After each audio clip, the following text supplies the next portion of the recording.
another edition of From the Front Lines. I'm joined today by Marcy Dorado. She's the Director of Student Support Programs at the Westfield, Washington Schools. Hi, Marcy. Hi, thanks for inviting me.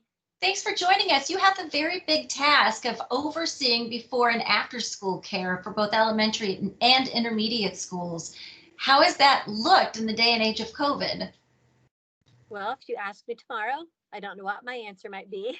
And if you would have asked me a couple weeks ago, my answer would have been different too. But what it's looking like right now is that we are doing everything we can to meet the needs that families have for childcare during the day. So our district currently is doing a hybrid model. Children are there every other day.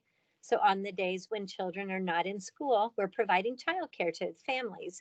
The district is slowly changing into a more traditional schedule. So starting next week, elementary kids will be attending 4 days. And at that school, we won't have a need for all day care except on Fridays, but we'll continue all day care at the intermediate level until that program changes too. Yeah, I think that's interesting because before this school year, you guys had really only provided all day care for during the summer and during school breaks, but there was an obvious need that presented itself with a hybrid schedule. Talk about that a little bit. Sure. Well, one of the critical needs was that teachers were going to have to work 5 days a week. And a lot of our teachers have children.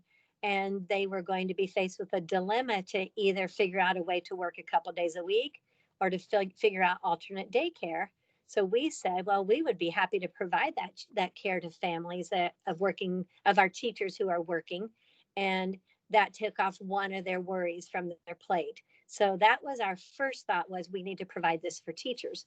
And as we began thinking about that, we were like, well, teachers are not the only one who have the need. Right. A lot of our families have the need. So we tried to figure out how we could staff it. We did a lot of frantic hiring to be able to have enough people. And we were able to then provide that care for all of the families that needed it when we changed to the hybrid model. So what does a typical day look like for a child who's there on their off hybrid day? That's another great question. So children still are required to do work. They are considered part of their 180 required days. So they have a lot of virtual learning that they're required to do. So our staff has stepped up to the plate and have, I'm going to say, teachers in quotes to help those kids. So they make sure that kids are getting onto their synchronous learning sessions when they're happening. They're also making sure they're getting into their video lessons. They're providing support for the independent work. And then they're also throwing in some fun during the day. So in a couple of the schools, our children are getting to go to specials, just like they would on a regular day. They're getting to go out on the playground and play.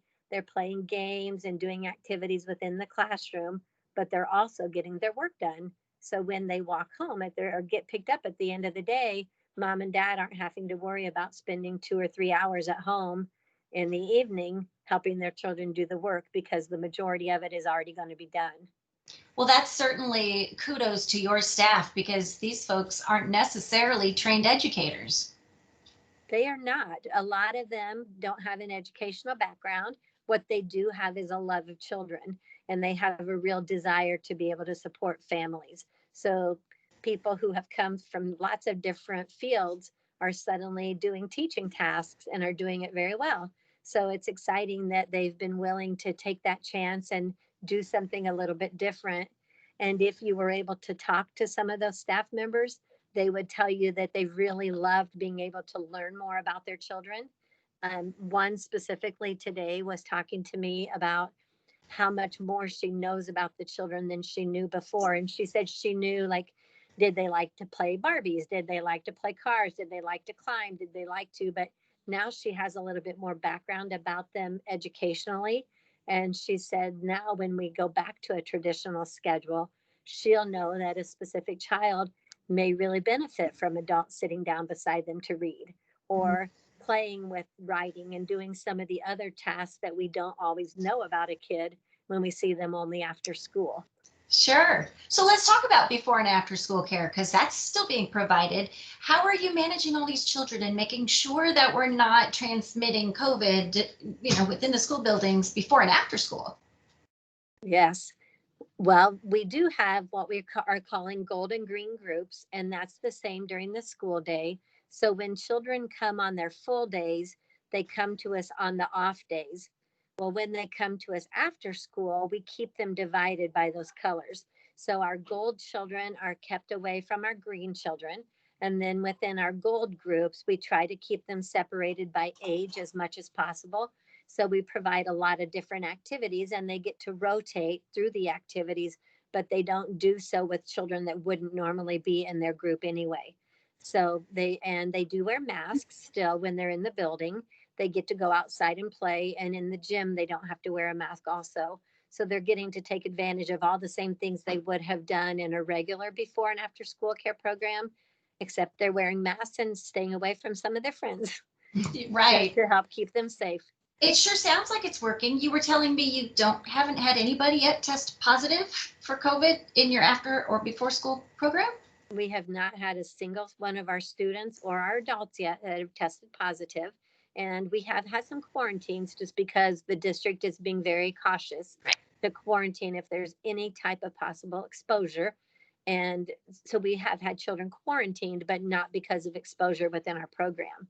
Even when we were running summer camp, which is another conversation, we were open for the month of July with 117 children. That was early on when we were still learning a lot of things, and we had no cases of COVID during that time either.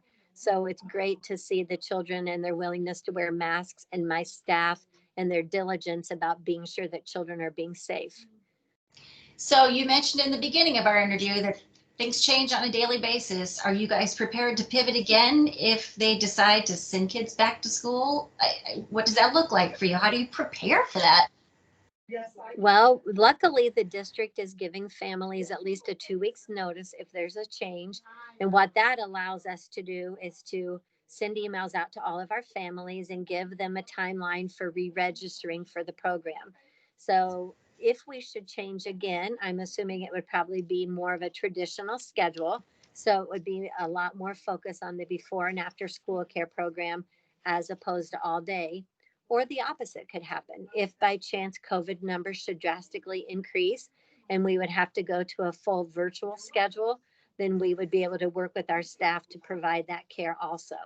Last year, when the schools closed down, we closed down our programs. That is not our goal this year. We want to be able to continue to provide care for families, especially those who are in critical need positions.